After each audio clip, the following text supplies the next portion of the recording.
Steven Spicy Ghetto, you are fishing with Bob Reese of the Guides Forecast, and you've already caught me a spring Chinook today, my first Willamette Springer.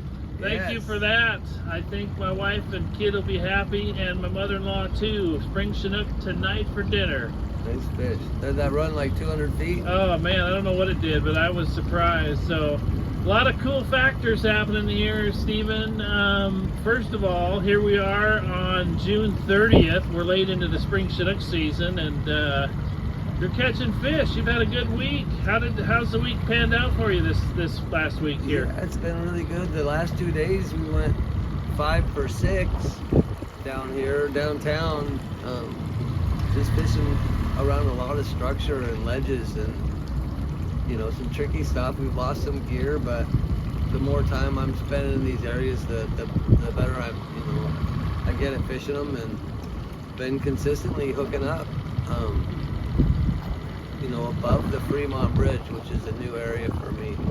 Still below the Fremont Bridge too, on the east side, there's a lot of fish piling up. Nothing after 10 o'clock though. It's been a while since we got anything after 10 o'clock. I think a week ago we got one at 11, but it's really been a morning show.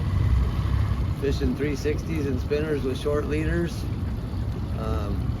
22 to 24 inch leaders, and running hoochies with skirts, like little sparkle skirts.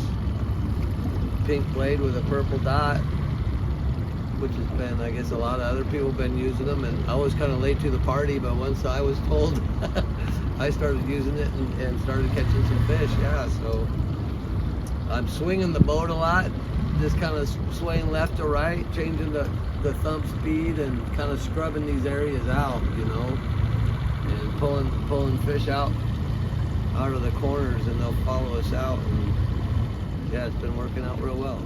Well, you see the Broadway Bridge in the background here. Like you said, we're fishing upstream with the Fremont, and we were under the Steel Bridge here earlier already, and you've got little names for these holes. You've been spending enough time to get some characteristic to them, and yeah, I think it's been a really good week. They've been catching fish at the head of the channel, but here you are. You're the only boat up here. There's no other boats up here, and so there's some advantage to fishing, I guess, quote unquote virgin water. Obviously these fish have seen some gear downstream, but you got no competition. I think what's really impressive is just how close to the structure you're fishing here on the side. And tell us a little bit more about the structure, how deep of water you're fishing, and not just depth wise, but how deep are you running your gear?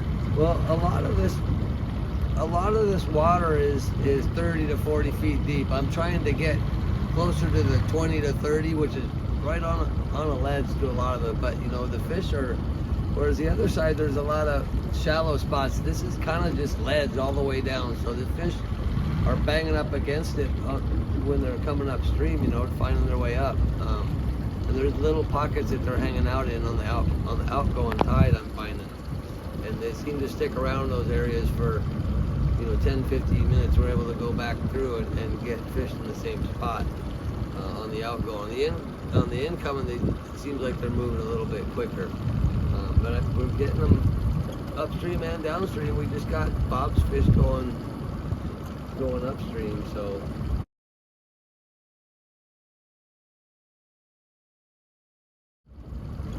But yeah, it's interesting because it's just sort of like a wall all the way down. These fish are banging up against it, and I don't know why I haven't fished it before, but it's working out real good for me this year. And I think there's water up above and below still that hasn't really been scrubbed out like this. It just I had to invest some time. I had to invest a couple days, learning it. Well, that's great. And you're running gear between 26 and 30 foot, depending on what rod is on the inside, what rod's on the outside. Yeah. The back rods are out 26, I believe, 28. 28 out the back, 26 on the inside, 30 on the outside. 10-ounce leads with droppers.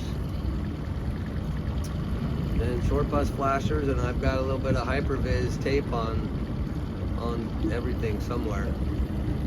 Yeah, well, that's been impressive to me, and the photographs of the success you've had. Enjoyed the last couple of days. It's been we had that rain system come through last weekend, and the water had already tipped above 70 degrees, and now it's been below 70, around 67, 68 degrees for a good part of the day, and that's probably had an impact on your success. But you know, this late season spring Chinook thing is not new.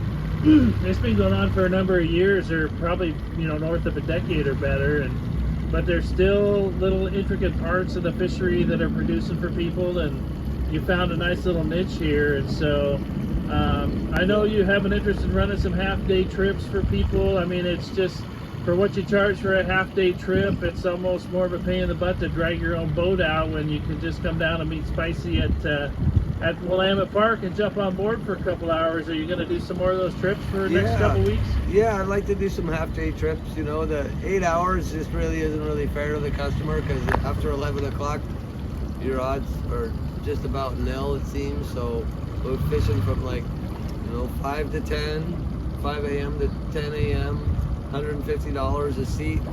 I'd like to get 2 seats to book the trip. So, but yeah, it's been real good. So save a little money, and you know, we don't really need 8 hours anyways. So, well, how do people get a hold of you there, Spicy? You can email me at spicysfishing@gmail.com, or you can text my phone 503-999-0904, or you can use Messenger or Facebook, any way electronically. I don't pick up the phone very often, so you know, a text or an email is usually the best way to start the communication. Well, very good. And I know we'll show us some photographs here of your spinner blades here, but you're a big proponent of using some scent too. Here's a couple other spinners that are you got some history with, but there's some of my other ones yeah, too. that's nice.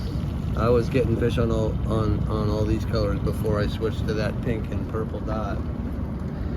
Well, and tell me a little bit more about the scent. I mean, I came on board today, and I smelled like an Italian restaurant here. What the heck? The scent is garlic. You know, I've been waiting for garlic to turn on, and it finally did. And so now everything smells like garlic, and it probably will for the rest of the season. Oh, there's a biter. Ah, you got one, buddy. And we got a fish, I think. Oh, he's still there. He's still there. Get him, Spicy. Oh, it's a splasher. Oh, yeah.